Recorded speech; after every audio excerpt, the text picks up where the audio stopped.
तुम्ही हाय म्हणून लावलो जास्त. नाही नाही तुम्हाला आवडतं. मग किती गाणे आहेत ना ते? 7 ते 8 गाणे आहेत.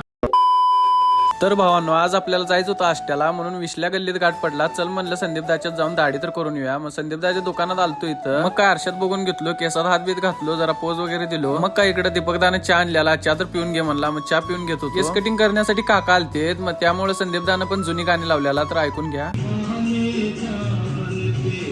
मग काय आपला नंबर आला, त्यामुळे बसून घेतलं खुर्चीवर. मग काय काका जात होते, तेवढा संदीप दाला काय म्हणतात बघा. तुम्ही हाय म्हणून लावलो जास्त. नाही नाही तुम्हाला आवडतं. मग किती गाणे आहेत ना ते? 7 ते 8 गाणे आहेत. तुमचं काय घाबरते काय वाटत नाही, काय नाही. होय. एकदम मेन म्हणजे silent. हे तुझं सुरुवातीचं गाणं आहे का? विदर्भामध्ये. ते बोललो मी.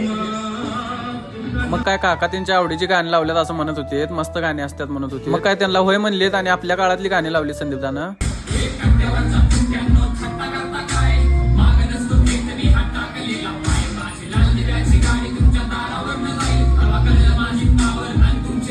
मग काय मस्तपैकी भावानं दाढी केला. मग आता जायचं म्हणलं, लगेच विश्ल्यानं गाडी पण वळून घेतला आणि पिट्याच्या दुकानात आलतो. पिट्याला जरा बोललो भावाला, चल म्हणलं नाश्ता बिष्टा सांग, तर नाही म्हणला, दुकान सोडून येता येत नाही. बरं ठीक आहे म्हणलं. मग तुषाला म्हणलं डायरेक्ट आपल्याला गणेशवर जायचंय, तिकडच गाडी घाल. मग तुषानं पण तिकडच गाडी घातला. मग गणेशवर येऊन पोहोचलो. पण भावानं यांनी पार्किंगला जरा जागा करायच पाहिजे आपल्याला. मग येऊन पहिला तर इथे बेल मारलो. मग ऑर्डर दिलती, तर लगेच भावानं मसाला डोसा करायला चालू केला. मग डोसा पण आला, ते खाऊन घ्यायचं म्हणलं. आता उभारून खायचं म्हणलं तर गर्दीला झालती. मग आता इथं कोपऱ्यात बसून खाऊन घेऊया म्हणलं. पहिला खाऊन घेऊन आता जायचं म्हणलं घरला, कारण आपल्याला घरच्यांना घेऊन आष्ट्याला पण जायचंय. आणि गाडीत हवा बघतोय तर गाडीत हवा पण नव्हती. जाऊन जरा चौकात हवा मारून घेऊया म्हणलं. काय हवा मारायला जमाना. मग विश्ल्यानं म्हणलं थांब मी मारतो. मग हवा बिवा चेक केला आणि भावानं मारला. मग नेक्स्ट ब्लॉग भावांनो आता आष्ट्याचा पार्ट 1 आहे, पार्ट 2 मध्ये देणार. तर पार्ट 2 बघायला विसरू नका भावांनो. व्हिडिओला लाईक कमेंट भावांनो नक्की करा. आणि सेकंड पार्ट पण उद्या लगेच टाकणार आहे भावांनो, तर जाऊन लगेच चेकआउट करा. तर चला, गुड नाईट भावांनो.